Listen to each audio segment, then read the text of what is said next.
Hey there, in this video we're going to talk about the different kinds of errors that can happen in Python and what we should do in general. We'll look at more specific examples in follow-up videos. So sooner or later something's going to go wrong, probably like the first few minutes of you writing code, you start to see these pink messages that come in different types. This one down here is your more typical, where you see the word traceback, most recent call last, and it looks like it's showing you some code, little arrow in there telling you where things went wrong, and then it lists what the actual error is. And these messages are very helpful. With some experience, you'll start to recognize common ones like index error in this case, telling us that we're trying to use something that's beyond the end of a list. We could get value errors, zero division errors.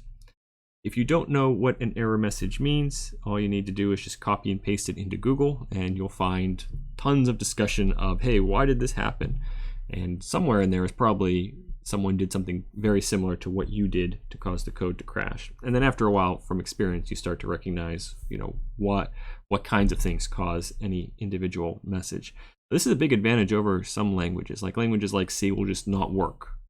Whereas at least Python tells you where the error was and what kind of error it was. So you already have a big head start here with Python, at least if you can get an exception.